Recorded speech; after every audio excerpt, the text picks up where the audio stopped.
Before the donkeys were loaded. Before the bread and the wine and the roasted grain and the sheep and the clusters of raisins and the cakes of figs were packed in urgent haste and sent down the mountain road toward a man whose sword was already drawn. Before a woman who had never been consulted about anything of consequence in her household mounted her donkey and rode toward the armed company of a future king and dismounted at his feet and said words that stopped a massacre that was already in motion. Before all of that, there was a sheep shearing feast on the edge of the wilderness of Paran. And at that feast, or rather in the deliberate and calculated absence of hospitality at that feast, a single act of contempt set in motion a chain of events that would have ended in catastrophe for an entire household if not for the extraordinary wisdom and courage of one woman. Her name was Abigail. And her story occupies a single chapter in the first book of Samuel, 23 verses that have sustained the theological and moral imagination of readers across 3,000 years because they contain within them something that the rest of the biblical narrative rarely delivers with such concentrated precision. The story of a woman who was right when the powerful men around her were wrong. Who spoke when the man who should have spoken would not. Who moved when movement was the only thing that would prevent destruction. And who did all of it not with the confidence of someone who did not understand the danger she was walking into, but with the full and clear-eyed understanding of exactly what the situation required and exactly what the cost of inaction would be.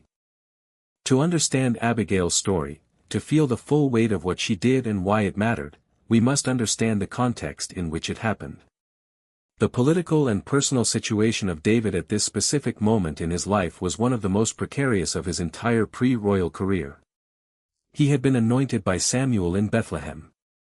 He had killed Goliath. He had served in Saul's court and earned the love of the people and the jealousy of the king. He had been driven out of the court, hunted across the wilderness of Judah, living in caves and strongholds with a growing band of men who had gathered around him, described by Scripture as everyone who was in distress, and everyone who was in debt, and everyone who was bitter in soul. 1 Samuel 22 verse 2, about 400 men initially, growing eventually to 600. Men on the margins. Men without a place in the established order. Men who had found in David not merely a military leader but the embodiment of a covenant faithfulness that the established leadership of Israel, under Saul, was no longer providing. And David's band, living in the wilderness, had developed a specific and practical relationship with the wealthy landowners and shepherds of the region. They provided protection. The wilderness of Judah was not a safe place. There were bandits and raiders and the general vulnerability of people and livestock moving through open country without organized protection. David's men had, apparently voluntarily and without compulsion, served as a kind of protective presence for the shepherds of the region. They had not harassed them. They had not stolen from them. They had not extracted payment by threat.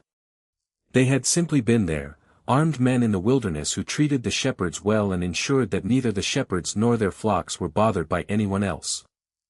1 Samuel 25 verses 15 to 16.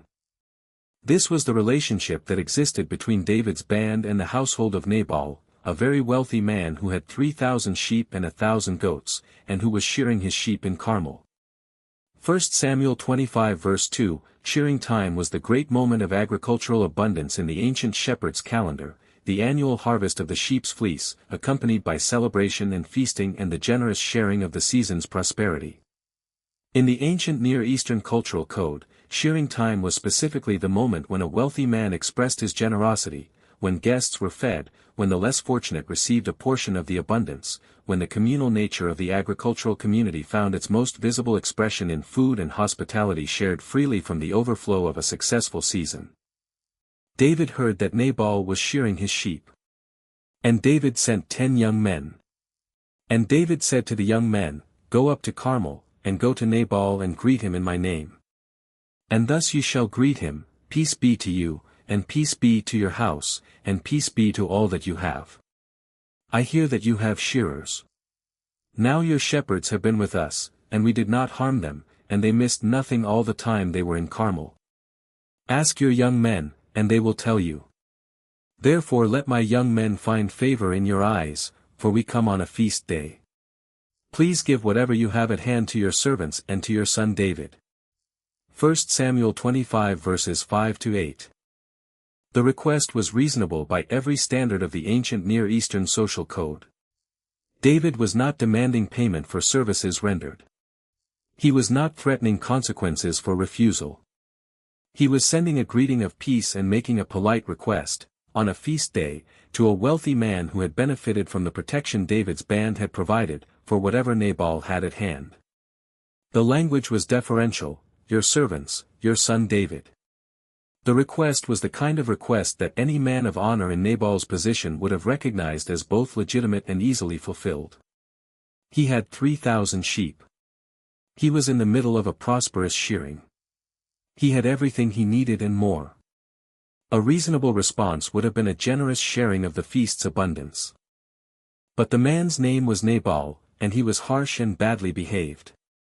1 Samuel 25 verse 3, the name Nabal meant fool in Hebrew, and Scripture does not present this as a nickname or a retrospective label applied because of his behavior. It was his name. And the behavior it described was not merely unfortunate temperament or occasional rudeness. It was a consistent, established pattern of harshness and bad behavior that was apparently widely known in the region and that was already fully understood by his own wife before this specific incident demonstrated it in its most dangerous form. Nabal answered David's servants, "Who is David? Who is the son of Jesse?" There are many servants these days who are breaking away from their masters.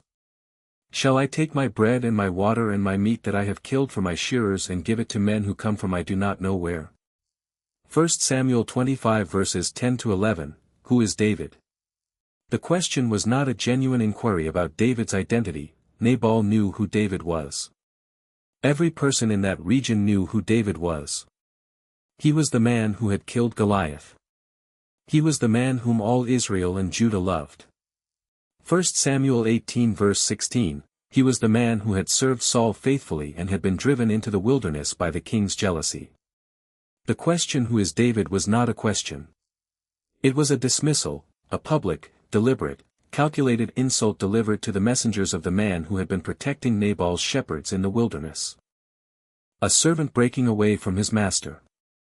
The characterization of David as a runaway servant, as someone who had abandoned his legitimate obligations to the established order rather than someone who had been unjustly persecuted by a failing king, was the characterization of a man who aligned himself with Saul's perspective rather than the covenant reality that Samuel's anointing of David in Bethlehem represented. And the refusal to share from the shearing feast was the practical expression of that alignment, the withholding of the customary hospitality that shearing time required, delivered with contempt and public dismissal. When David's young men turned away and came back and told him all this, David said to his men, "Every man strap on his sword." And they strapped on every man his sword. David also strapped on his sword. And about 400 men went up after David, while 200 remained with the supplies. 1 Samuel 25 verses 12 to 13, every man strap on his sword. The response of David to the insult and the refusal was immediate, total, and entirely understandable in the framework of ancient Near Eastern honor culture. He had extended a legitimate request in the appropriate form with the appropriate deference. He had been publicly insulted and dismissed. The protection he had provided had been both practically denied and rhetorically erased. Who is David? The shame was real and the anger was justified, and the sword was the ancient world's answer to the combination of shame and anger and the power to act on both.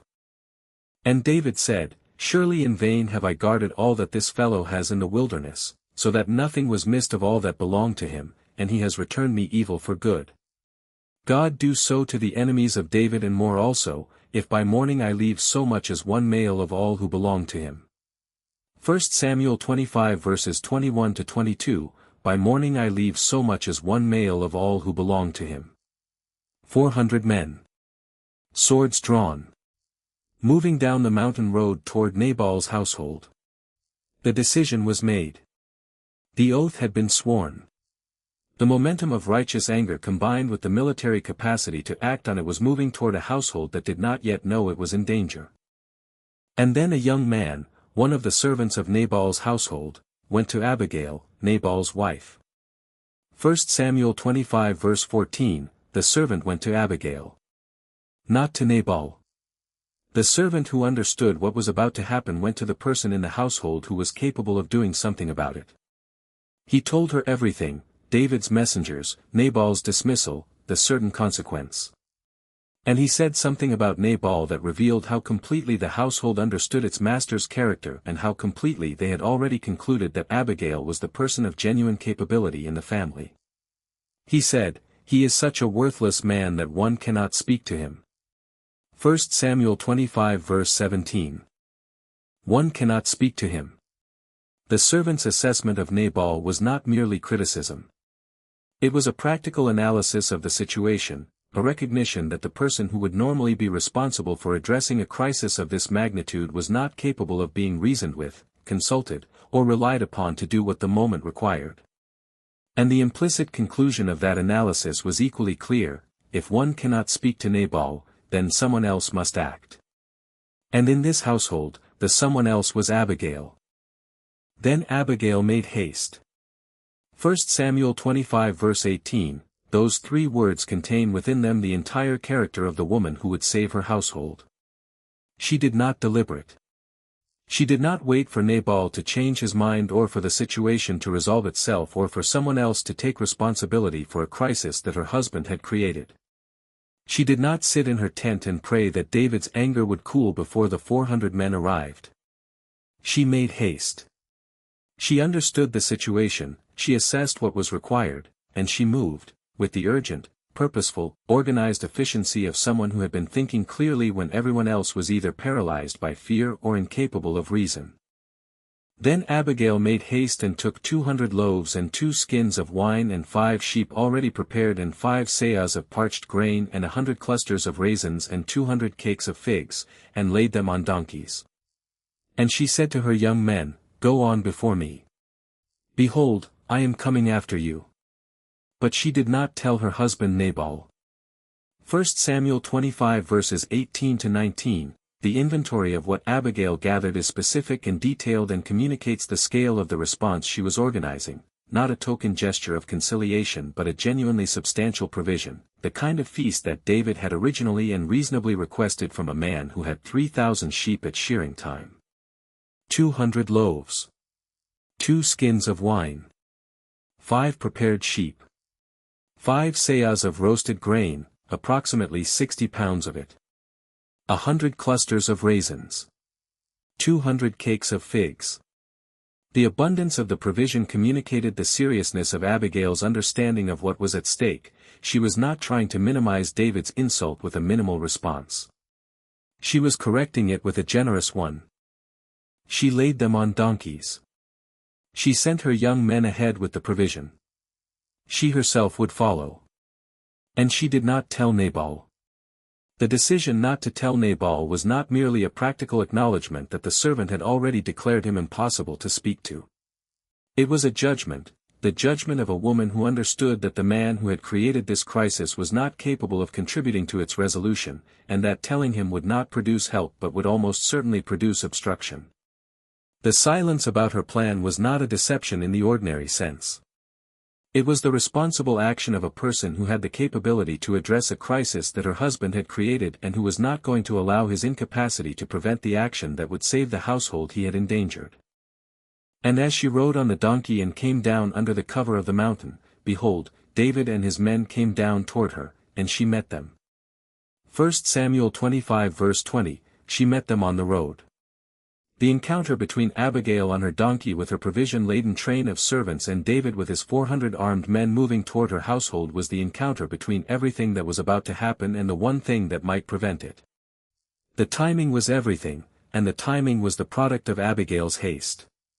If she had delayed, if she had taken time to inform Nabal and wait for his inevitable obstruction to be overcome, if she had spent time in careful deliberation about whether this was her place to act, the 400 would have arrived before her. And by morning there would not have been one male left of all who belonged to Nabal. When Abigail saw David, she hurried and got down from the donkey and fell before David on her face and bowed to the ground. She fell at his feet and said, "On me alone, my lord, be the guilt. Please let your servant speak in your ears, and hear the words of your servant." 1 Samuel 25 verses 23 to 24, on me alone be the guilt. The opening of Abigail's speech was as strategically precise as it was personally courageous. She began not with an explanation or a defense or a plea but with an assumption of responsibility, a declaration that she was placing herself in the position of the one who bore the guilt for what had happened. Not merely asking David to transfer the blame from Nabal to her but actually placing her own body and her own standing before David as the substitute for the household she was trying to protect. She dismounted. She fell at his feet. She bowed to the ground. The physical posture was the physical expression of the most complete submission available in the ancient world, not submission to Nabal's authority, which had failed this household completely, but submission to the legitimate grievance of the man she was about to ask to show mercy. Please let your servant speak in your ears, and hear the words of your servant. The request for a hearing, the plea to be listened to before any action was taken, was both humble and urgent. She was asking David to pause. To hear her. Before the sword accomplished what the oath had sworn to accomplish by morning. And David, whose anger was entirely justified and whose military capacity to act on it was already in motion, David stopped and listened. The willingness to listen was the first sign of the quality of character that Abigail's speech was about to articulate and appeal to. Let not my lord regard this worthless fellow, Nabal, for as his name is, so is he. Nabal is his name, and folly is with him. But I your servant did not see the young men of my lord, whom you sent. 1 Samuel 25 verse 25, let not my lord regard this worthless fellow. The clarity with which Abigail named her husband was not the bitterness of a frustrated wife venting her grievances to a sympathetic listener. It was a precise and strategic piece of information, the identification of the source of the problem as a man whose name literally meant fool and whose behavior consistently embodied that name. As his name is, so is he. She was telling David something that David needed to understand in order to calibrate his response appropriately. The insult had not come from a man who understood what he was doing or who represented the household's genuine position toward David. It had come from a fool. And the punishment appropriate to a fool's folly was different from the punishment appropriate to a deliberate enemy's calculated offense. But I your servant did not see the young men of my lord. The statement of her own non-involvement was not an alibi. It was a clarification of the moral structure of the situation. She had not been present at the refusal, had not endorsed it, had not known about it until the servant brought her the news. The household she was asking David to spare was not a household that had collectively decided to insult and dismiss him. It was a household that had been placed in mortal danger by the folly of one man, and that one man's folly was not the household's corporate decision. Now then, my lord, as the Lord lives, and as you yourself live, because the Lord has restrained you from blood guilt and from saving yourself with your own hand, now then let your enemies and those who seek to do evil to my lord be as Nabal. 1 Samuel 25 verse 26, as the Lord lives. Abigail invoked the divine name in the same form of oath that Elijah had used before Ahab and that David himself used in his most solemn commitments, not as a rhetorical flourish but as a theological grounding of what she was saying. And what she was saying was remarkable. She was telling David something about himself and about God's purposes that David had not yet fully seen from where he was standing on the road with a sword strapped to his side and an oath sworn to leave no males alive by morning. The Lord has restrained you from blood guilt. The framing of the situation was not, you should be more merciful to people who insult you. It was not, Nabal is a fool and fools deserve a lighter punishment. It was something far more theologically significant. Abigail was telling David that the restraint he was about to exercise, the not doing of the thing his oath had sworn to do, was not a retreat from justice or a capitulation to fear. It was the Lord restraining him. The God who had anointed David in Bethlehem was working through this encounter on a mountain road to prevent David from doing something that would have been comprehensible and understandable and entirely human, and that would have been a stain on the reign of the king God was preparing him to be. And now let this present that your servant has brought to my lord be given to the young men who follow my lord. Please forgive the trespass of your servant. For the Lord will certainly make my lord a sure house, because my lord is fighting the battles of the Lord, and evil shall not be found in you so long as you live. 1 Samuel 25 verses 27 to 28, the Lord will certainly make my Lord a sure house. Abigail was not merely making a political argument or a practical appeal. She was speaking prophetically, articulating the divine intention for David's future with a clarity and a specificity that reflected a genuine theological understanding of who David was and what God was doing through him. She knew. She knew that David was the Lord's anointed. She knew that the pattern of his life, fighting the battles of the Lord, maintaining his integrity in the face of Saul's persecution, was the pattern of a man being prepared for a kingdom. And she was telling him that the action she was asking him not to take would be inconsistent with that pattern. Evil shall not be found in you so long as you live. She was calling him to be who God had made him to be. If men rise up to pursue you and to seek your life, the life of my Lord shall be bound in the bundle of the living in the care of the Lord your God. And the lives of your enemies he shall sling out as from the hollow of a sling. 1 Samuel 25 verse 29, bound in the bundle of the living in the care of the Lord your God. The image Abigail used was the image of a precious object carefully wrapped and secured, the life of David held safe in the care of God, protected not by David's own sword arm or his own oath-driven vengeance but by the sovereign care of the God who had anointed him. And the contrast she drew, the bundled, protected life of the Lord's anointed against the enemies slung out like a stone from a sling, was an image that could not have failed to resonate with the man who had once walked toward Goliath with 5 smooth stones and a sling. The image was personal. She knew his story. She was speaking it back to him in a way that placed the current situation in the context of everything God had already demonstrated about how he worked through David's life. And when the Lord has done to my Lord according to all the good that he has spoken concerning you and has appointed you prince over Israel, my Lord shall have no grief or pangs of conscience for having shed blood without cause or for my Lord having worked salvation himself. And when the Lord has dealt well with my Lord, then remember your servant. 1 Samuel 25 verses 30 to 31, my Lord shall have no grief or pangs of conscience. The long view. The argument that Abigail was making was not merely the argument of the immediate situation, spare my household today. It was the argument of the entire arc of David's life, the argument that what David did on this road today would matter when he sat on the throne that God was preparing him to occupy. The grief and the pangs of conscience that she was asking him to avoid were not the grief of a moment but the grief of a king who looked back on his pre-royal years and found in them an act of bloodshed that had served no purpose but the satisfaction of wounded pride and the silencing of a fool. Having shed blood without cause. The framing was exact, this would have been blood shed without cause, because the cause was not justice or the defense of the innocent or the command of God.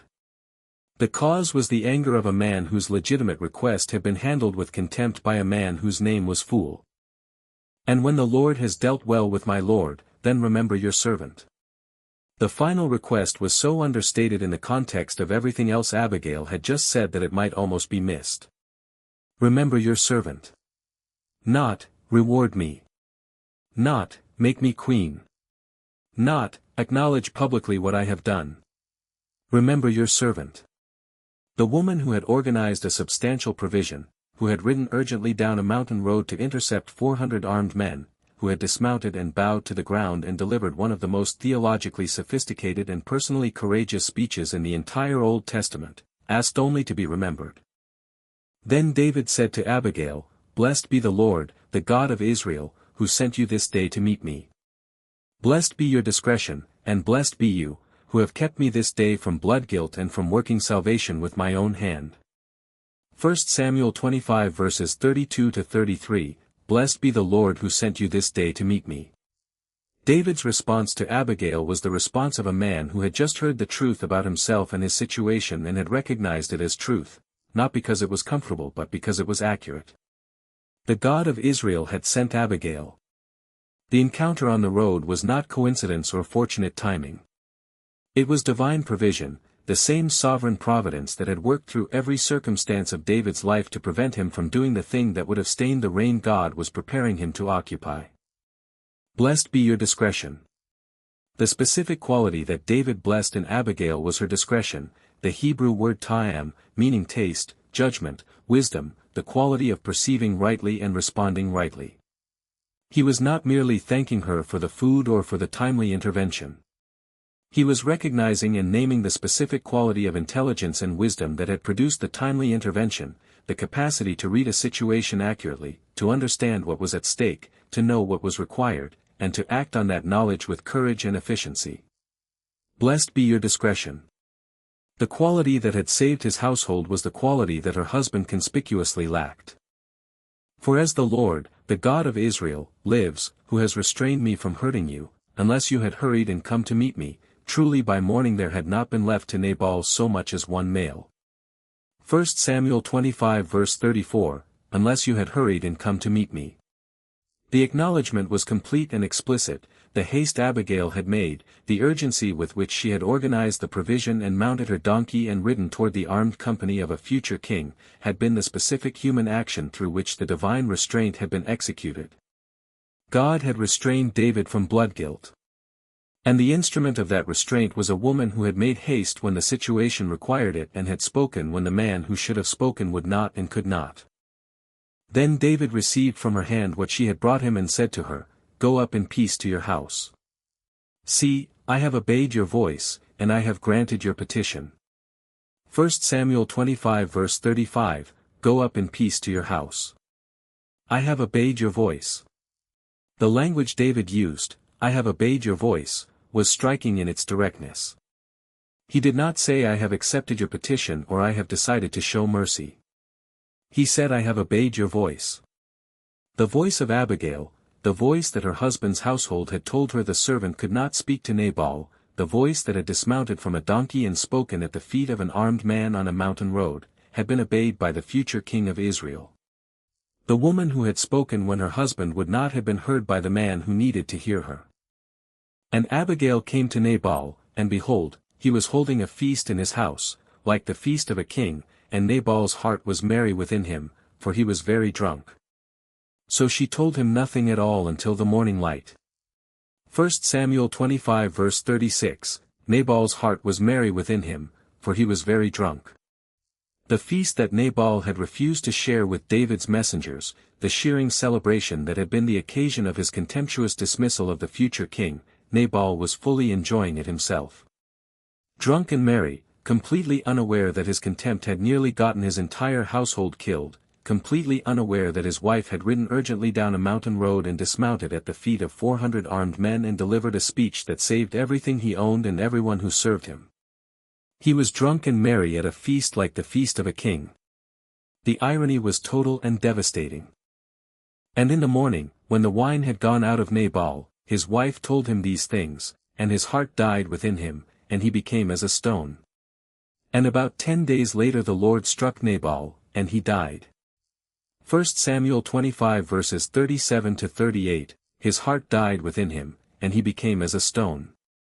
The medical description, the heart dying, becoming stone, has been interpreted by scholars across centuries as consistent with a massive stroke or a cardiac event, the physical body's response to the shock of learning what his foolishness had nearly produced and what had been required to prevent it. The man whose name meant fool learned, in the morning light when the wine had gone out of him, what he had done and what had been done for him. And 10 days later he was dead. When David heard that Nabal was dead, he said, "Blessed be the Lord who has avenged the insult I received at the hand of Nabal, and has kept back his servant from wrongdoing. The Lord has returned the evil of Nabal on his own head." Then David sent and spoke to Abigail, to take her as his wife. 1 Kings 25 verse 39, David sent to take Abigail as his wife. The woman who had ridden to intercept David's armed men and had asked only to be remembered, was remembered. The request she had made at the end of her speech, "When the Lord has dealt well with my Lord, then remember your servant," was fulfilled in the most complete possible way. She became the wife of the future king of Israel. The wisdom and the courage and the discretion that had saved her household from destruction placed her at the side of the man whose reign she had prophetically understood before he fully understood it himself. Then the servants of David came to Abigail at Carmel and said to her, "David has sent us to you to take you to him as his wife." And she rose and bowed with her face to the ground and said, "Behold, your handmaid is a servant to wash the feet of the servants of my Lord." And Abigail hurried and rose and mounted a donkey, and her 5 young women attended her. She followed the messengers of David and became his wife. 1 Samuel 25 verses 40-42, she hurried and rose and mounted a donkey. The same haste that had characterized her movement toward David on the mountain road, the same urgent, purposeful movement that had been the specific human instrument of her household salvation, now characterized her movement toward the life that was opening before her. She did not deliberate. She did not negotiate terms or make conditions or take time to arrange her affairs with the careful calculation of someone managing a transition from one advantageous position to another. She hurried. She rose. She mounted. And she went. The response communicates something essential about the quality of Abigail's character that is consistent across every element of her story. She was not a woman who moved slowly when movement was required. She was not a woman who hedged or calculated or waited for better information before acting on what she already understood. In the crisis that her husband's foolishness had created, she had made haste. In the opportunity that followed the crisis, she made haste again. The same woman. The same quality. The same decisive, urgent, forward-leaning response to the moment that the situation presented. Behold, your handmaid is a servant to wash the feet of the servants of my Lord. The humility of Abigail's acceptance was the humility of a woman who had just demonstrated more wisdom and more courage than most of the men in the biblical narrative, who had just been told by the future king of Israel that he had obeyed her voice and who had received from him one of the most comprehensive and specific expressions of admiration recorded in the text, and who responded to the offer of marriage with the declaration that she was not even worthy to wash the feet of David's servants. The humility was not false modesty or performative self-deprecation. It was the genuine orientation of a person who understood that what she had done on the mountain road had not been her own achievement but the working of the God who had sent her, who had restrained David from blood guilt not because Abigail was extraordinary but because the God who was shaping David's story was extraordinary and had used an ordinary woman's haste and wisdom as the instrument of his extraordinary purpose. The story of Abigail's marriage to David and her subsequent life as one of David's wives occupies very little space in the narrative that follows. She appears briefly when David and his wives are taken captive by the Amalekites during the raid on Ziklag. She is mentioned by name among the women recovered by David's pursuit of the raiders. 1 Samuel 30 verses 5 and 1 Samuel 30:18, she is mentioned as the mother of David's son Chilib, also called Daniel, born to David in Hebron. 2 Samuel 3 verses 3 and 1 Chronicles 3:1, these brief appearances communicate the continuation of her life within the larger story of David's reign without providing the kind of detailed narrative that the Carmel episode provides. But the Carmel episode is sufficient. The single chapter that preserves her story contains within it everything that the biblical narrative needs to say about who she was and what she represented and why her story has continued to matter to readers across 3,000 years. But before we move to the theological significance of Abigail's story, before we draw out from the 23 verses of 1 Samuel 25 the full weight of what they communicate about wisdom and courage and divine providence and the proper exercise of speech and the cost of silence, we must return to the moment on the mountain road and examine more carefully what Abigail said and why it mattered so much that David received it as he did. The speech that Abigail delivered to David on the road was not merely a practical negotiation or an emotional plea. It was a work of extraordinary theological intelligence, a speech that demonstrated a comprehensive understanding of who David was in the purposes of God, what his calling required of him, and what the specific action he was about to take would cost him in the long arc of that calling. She understood, apparently from observation and from the intelligence about David that circulated through the region, that he was not merely a powerful bandit chief or a dispossessed royal servant. He was the Lord's anointed. He was fighting the battles of the Lord. The Lord was certainly going to make him a sure house. He would be appointed prince over Israel. This was prophetic knowledge. Not prophetic in the sense of a new divine revelation delivered to Abigail in a vision, she did not claim any such revelation. But prophetic in the sense of a genuine and clear-eyed understanding of the theological reality of the situation, the kind of understanding that comes from careful attention to what God has been doing in the life of the person you are speaking to and a genuine engagement with the covenant purposes that undergird that life. Abigail had thought about David. She had understood his situation in its theological depth. And when the moment of crisis arrived, that prior understanding was immediately available to her, not as something she had to work out in the moment but as something she could deploy fluently and precisely because she had already done the theological work. The theological argument of Abigail's speech operated on multiple levels simultaneously. On the most immediate level, it was an argument for de-escalation, a plea for David to accept the provision she was bringing as the correction of Nabal's insult and to go no further. On the next level, it was an argument from character, an appeal to the kind of person David was and the kind of person the Lord was making him to be, and an identification of the proposed massacre as inconsistent with that character.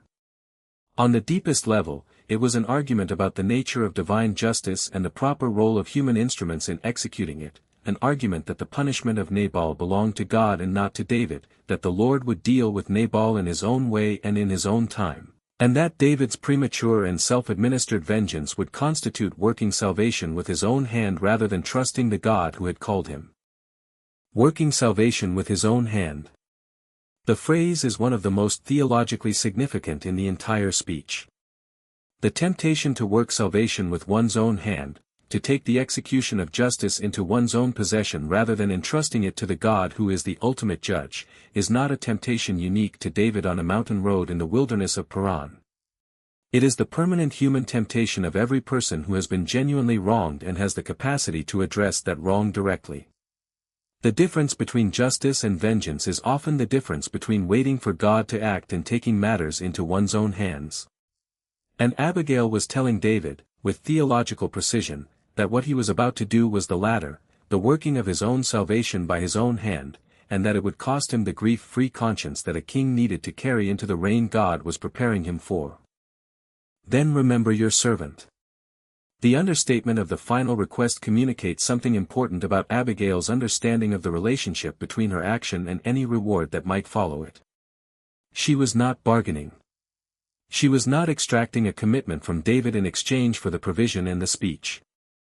She was making the provision and the speech because they were required by the situation, because her household needed to be saved and because David needed to be told the truth about himself and his calling.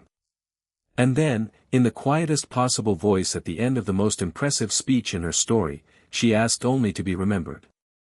Not to be rewarded. Not to be elevated. To be remembered. The modesty of the request was the modesty of a woman whose primary concern was not her own advancement but the preservation of what she cared about, her household, and the integrity of the man she had come to speak to. And David remembered her.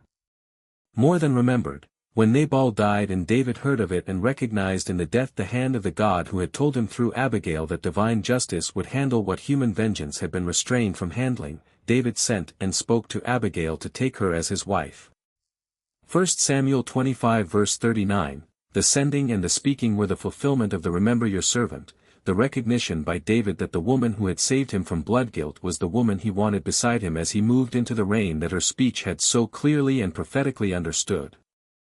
The story of Abigail has been read across centuries as a story about wisdom, about the kind of practical, theological, situationally intelligent wisdom that knows what the moment requires and acts on that knowledge with courage and efficiency.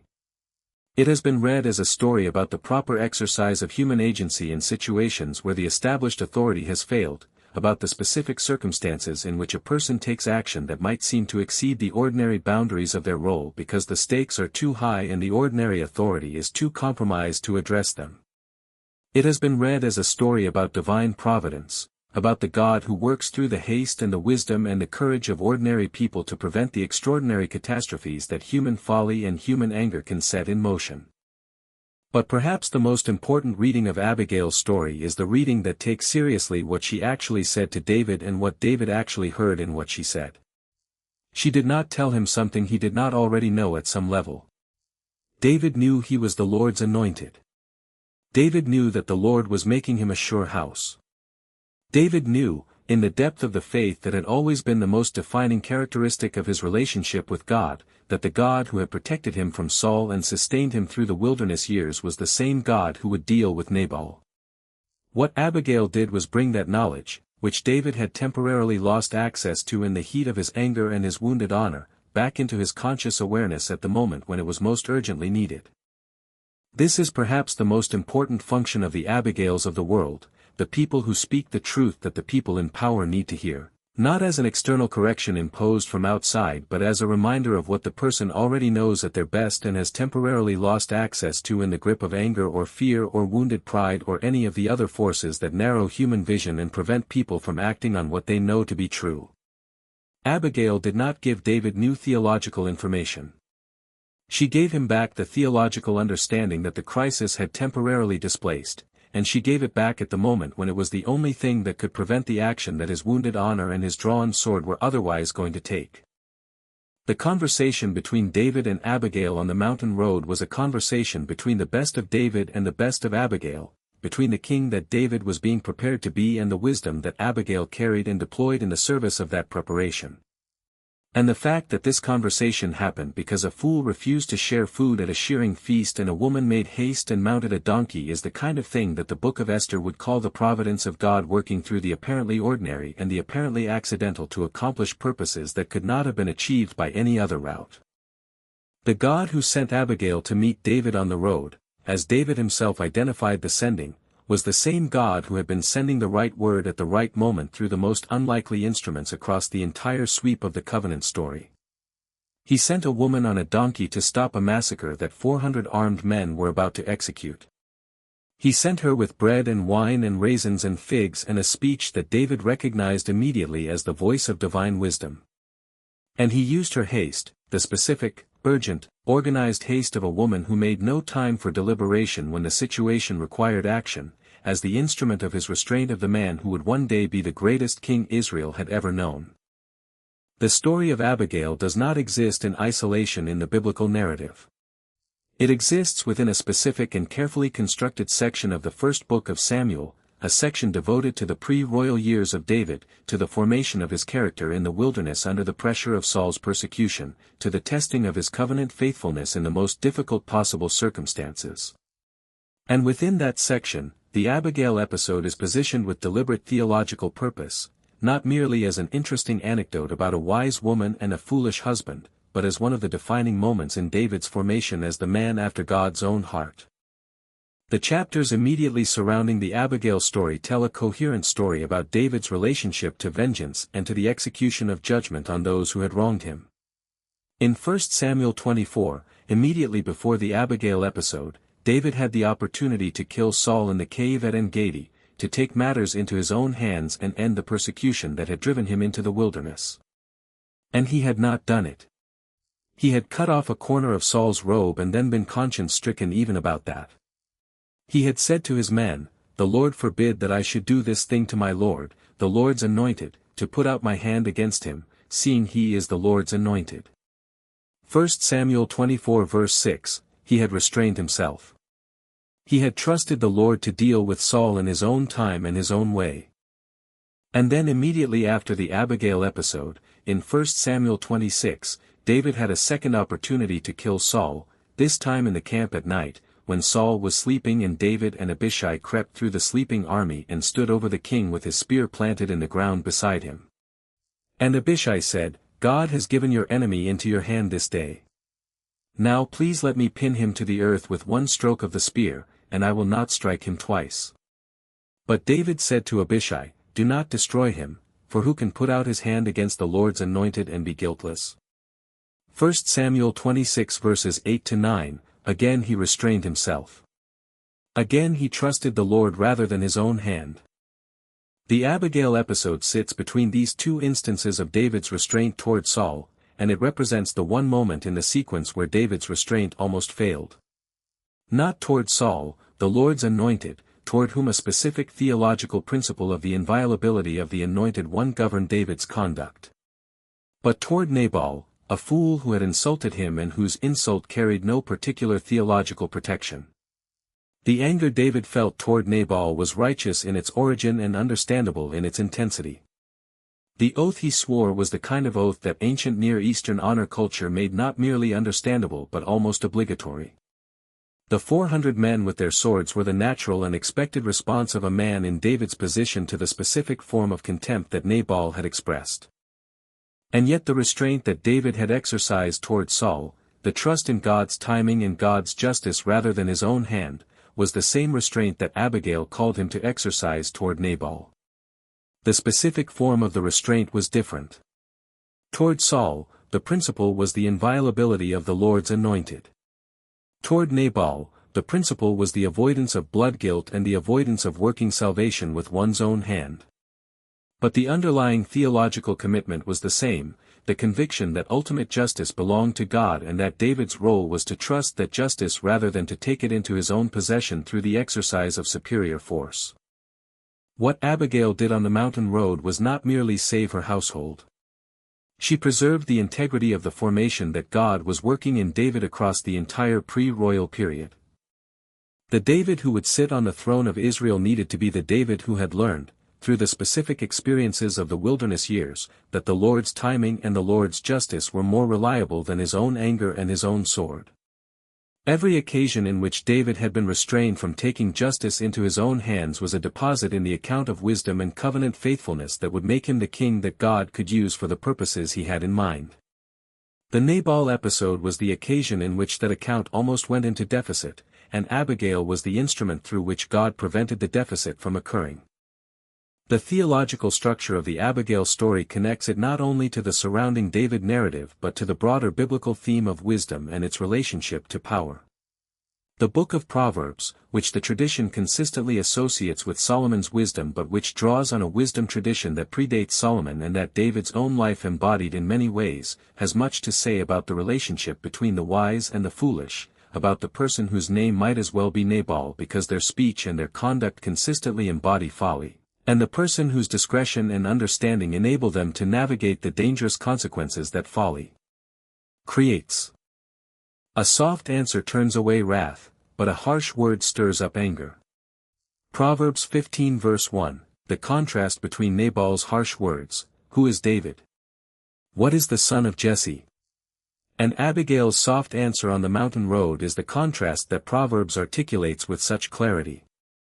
Nabal's harsh words stirred up the wrath that 400 men with swords represented. Abigail's soft answer, delivered on her face at David's feet, beginning with "On me alone be the guilt," ending with "Then remember your servant," turned away that wrath. The practical demonstration of the Proverbs principle was enacted in real time on a mountain road in the wilderness of Paran. By the blessing of the upright a city is exalted, but by the mouth of the wicked it is overthrown. Proverbs 11 verse 11, Nabal's mouth had put his household in the position of a city about to be overthrown. Abigail's blessing, her speech that blessed David and invited David's blessing in return and that invoked the blessing of the Lord on the right action, exalted what her husband's mouth had endangered. The household that should have been destroyed by mourning was saved by the blessing of the upright woman who made haste when destruction was imminent. Where there is no guidance, a people falls, but in an abundance of counselors there is safety. Proverbs 11 verse 14, Nabal had no guidance, the servant had told Abigail that one cannot speak to him. He was a man who had cut himself off from counsel by his harshness and his contempt, who was therefore exposed to every consequence of his own folly without the moderating influence of anyone who might have prevented him from saying what he said to David's messengers. And the safety that the abundance of counselors provides was the safety that Abigail provided to David, not the safety of an abundance of voices but the safety of one voice that said exactly what needed to be said at the moment when it most needed to be heard. The wisdom literature's commendation of the wise woman, the woman of Proverbs 31 whose husband is known in the gates because of her, whose children rise up and call her blessed, whose worth is far above jewels, finds one of its most concrete and specific biblical exemplars in Abigail. Not in the idealized, comprehensive description of Proverbs 31 but in the specific, crisis-revealing, character-demonstrating account of 1 Samuel 25. The worth of Abigail was far above jewels not because of a comprehensive domestic excellence but because of the specific excellence she demonstrated at the specific moment when excellence was most urgently required. She was beautiful of countenance and good in understanding, 1 Samuel 25 verse 3, and it was the understanding that saved what the beauty could not have saved alone. It was the understanding that mounted the donkey and rode toward the armed men. It was the understanding that dismounted and bowed and said, "On me alone be the guilt." It was the understanding that knew David was the Lord's anointed and that his conscience before the throne of God mattered more than his honor before the court of ancient Near Eastern warrior culture. The specific form of Abigail's wisdom was a wisdom that operated in the space created by the failure of the established authority. Nabal was the head of the household. He was the one responsible for the decision that had created the crisis. He was the one who should have corrected the insult he had delivered to David's messengers, who should have recognized the danger, who should have sent the appropriate provision with an appropriate apology, who should have handled the situation that his foolishness had created. He did not. He could not. The servant had already concluded that one cannot speak to him, that the person responsible for the crisis was incapable of addressing it. And Abigail, in filling the vacuum that his incapacity created, was not usurping an authority that was functioning but supplying a function that the designated authority had failed to perform. This distinction matters theologically. The biblical narrative does not present Abigail's action as a violation of the household order or as an inappropriate assumption of authority that belonged to her husband. It presents it as the kind of action that wisdom requires when the stakes are high enough and the designated authority is sufficiently compromised. The same principle operates in the stories of other women whose wisdom and courage saved what male authority had endangered, the Hebrew midwives who defied Pharaoh's command and preserved the lives of the male children, Rahab who hid the Israelite spies and protected them from the king of Jericho, Esther who went uninvited to the king's inner court and spoke the truth that saved her people. In each case, the action taken exceeded the ordinary limits of the woman's designated role. In each case, the excess was justified by the stakes and by the failure of the ordinary authority to address what needed to be addressed. In each case, the God who watches over the stories of his people was present in the action and honored the courage and the wisdom that produced it. Abigail's action was honored in the most direct and specific way. David himself blessed the God who had sent her, blessed her discretion, acknowledged that he had obeyed her voice, and eventually made her his wife. The woman who had asked only to be remembered was remembered in the most comprehensive possible way. But the honor that Abigail received from David was not the primary reason her action mattered. The primary reason was what her action prevented, the blood guilt, the working of salvation with his own hand, the stain on the pre-royal record of the man after God's own heart. The honor she received was the recognition of what she had preserved. And what she had preserved was not merely her household but the integrity of the future king of Israel. And the death of Nabal, the heart dying within him and becoming as a stone when the wine had gone out of him and Abigail told him what had happened and what had nearly happened, was the divine justice that Abigail had told David to wait for. Not your hand, David. God's. And 10 days later the Lord struck Nabal and he died. 1 Samuel 25 verse 38. The justice Abigail had promised was the justice that arrived. Not through David's sword. Through the hand of the God who had restrained David from taking justice into his own hand and who then executed justice himself in his own time and his own way. The fool whose name was fool died of what appears to have been the shock of learning what his foolishness had cost and what wisdom had been required to repair it. And David, who had been willing to kill every male in Nabal's household by morning, received from God the justice he had been restrained from taking for himself.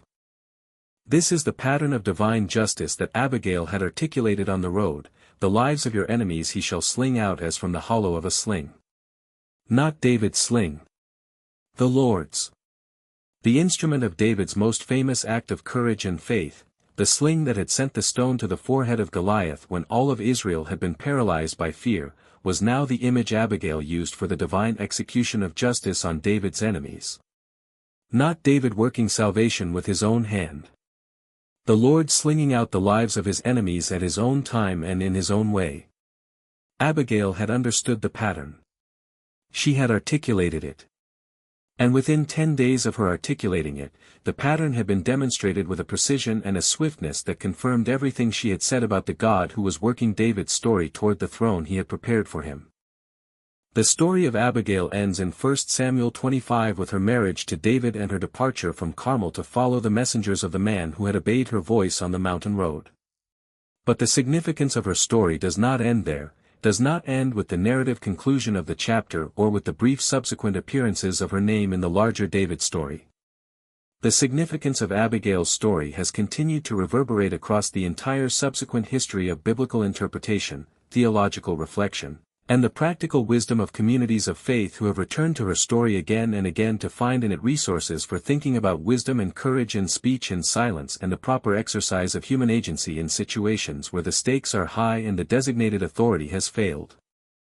The first and perhaps most fundamental thing that Abigail's story teaches is the theology of speech.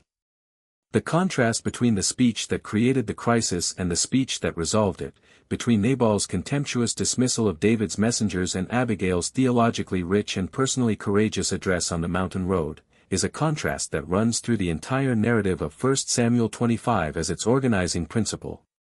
Nabal spoke and endangered everything he had. Abigail spoke and saved everything he had endangered.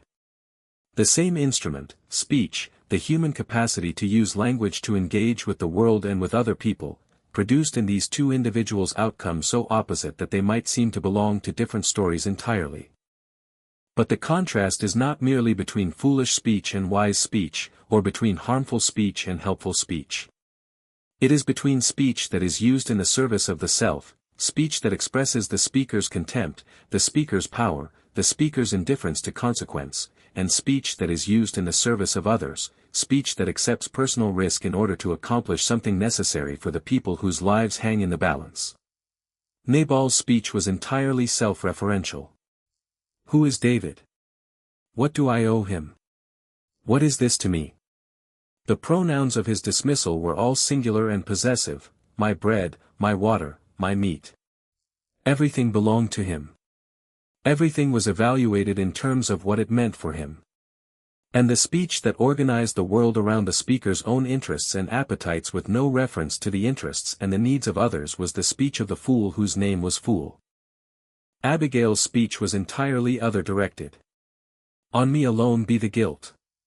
Let not my lord regard this worthless man. May your servant speak in your ears. The Lord will certainly make my lord a sure house. My lord shall have no grief or pangs of conscience. Then remember your servant.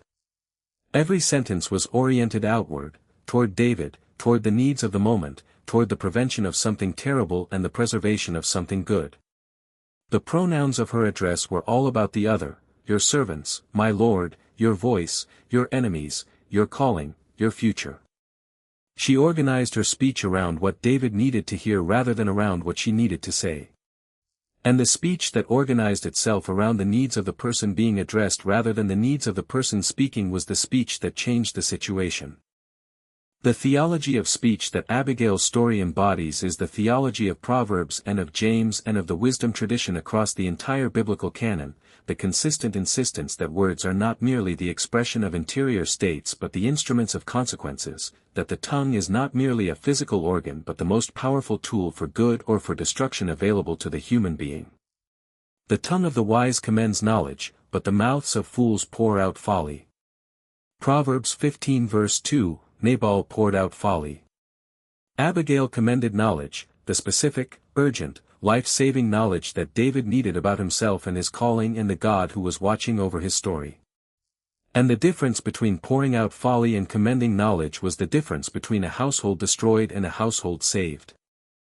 The second thing Abigail's story teaches is the theology of haste, of the proper relationship between discernment and action, between understanding what the moment requires and moving on that understanding with the urgency that the stakes demand.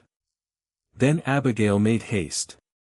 The phrase appears at the beginning of her action and is echoed throughout the narrative: she hurried and got down from the donkey, she hurried and rose and mounted. The haste was not impulsiveness or panic, it was the organized, purposeful, urgent execution of a plan that her clear-eyed assessment of the situation had produced. She understood what was happening, she understood what was required, and she moved with the urgency that the understanding demanded. The haste of Abigail is the haste of wisdom in action, the recognition that wisdom which understands what the moment requires but delays in acting on that understanding is not fully wisdom, that the value of discernment is only fully realized when it issues in the timely action that the discernment has identified as necessary. She could have been discerning about the situation and slow in her response. She could have taken time to inform Nabal, to wait for his inevitable obstruction to be overcome, to ensure that all the proper channels had been exhausted before taking the extraordinary step of riding toward David's armed company herself. And by the time all of that had been accomplished, the 400 men would already have been at the household, and by morning there would not have been one male left of all who belonged to Nabal. The haste of Abigail is a corrective to every version of wisdom that understands rightly but acts too slowly, that sees what the moment requires but hesitates in the face of the social or personal cost of acting on that understanding. She knew that what she was doing was extraordinary. She knew that riding toward 400 armed men to deliver a speech that her husband had no knowledge of was not the ordinary thing that ordinary prudence would recommend. She did it anyway. She made haste. Because the stakes were too high and the time was too short for anything less than haste. The third thing Abigail's story teaches is the theology of intercession, of the specific form of love that places itself between the threat and the threatened, that accepts personal risk for the sake of others, that says on me alone be the guilt when the guilt is not its own. Abigail interceded for her household. Not merely in the sense of making a request on their behalf but in the fuller biblical sense of placing herself in the breach, standing in the gap between the armed company and the household that the armed company was moving toward, offering her own standing and her own risk as the instrument of the household's protection. On me alone be the guilt. The intercession was not a legal fiction or a diplomatic formula. It was the genuine assumption of a position between David's anger and Nabal's household, the deliberate insertion of her own person and her own words into the space between the threat and what it was threatening.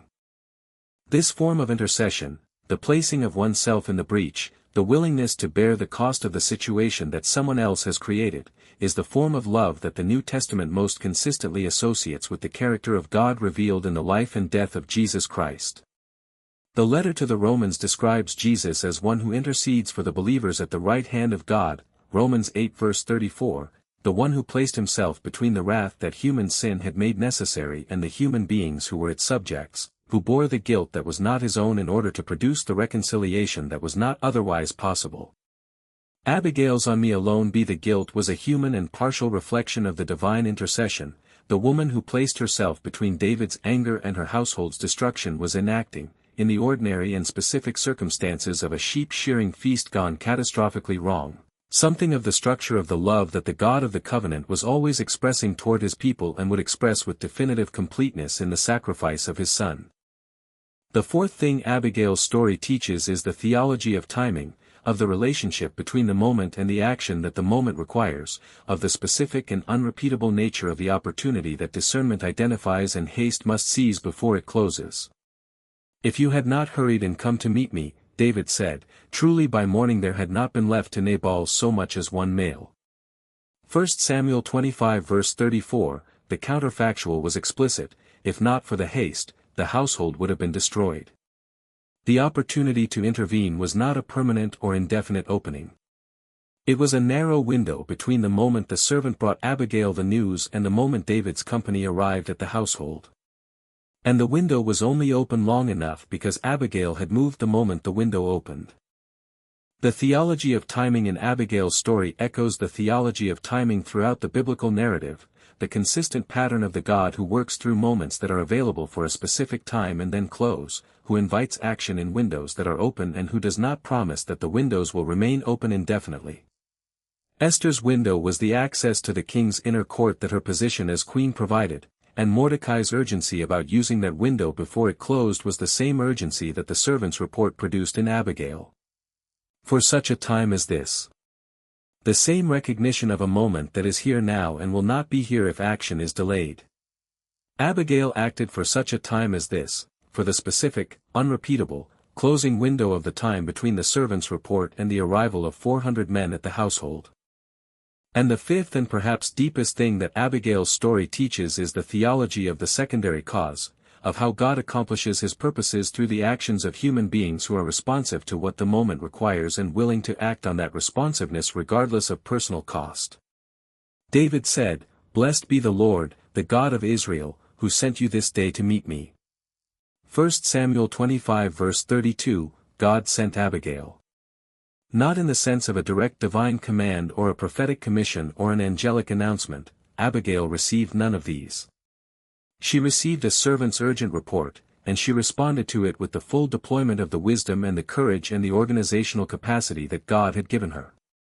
And God, working through the wisdom and the courage and the organizational capacity of this woman, accomplished something on the mountain road to Carmel that could not have been accomplished in any other way. The doctrine of Providence, of the God who works through secondary causes, through the ordinary mechanisms of human decision and human action, to accomplish purposes that exceed what any human being has planned or anticipated, finds one of its most concrete and specific biblical illustrations in the story of Abigail. She made haste. She loaded the donkeys. She mounted and rode. She dismounted and bowed. She spoke. And in the making haste and the loading and the mounting and the riding and the dismounting and the bowing and the speaking, in those entirely ordinary human actions performed in urgent succession by a woman on a donkey, the God of Israel was preventing a massacre, preserving the integrity of a future king, demonstrating that divine justice did not require David's hand to be executed, and providing for the specific grief-free conscience that the man after God's own heart would need when he finally sat on the throne that God was preparing him to occupy.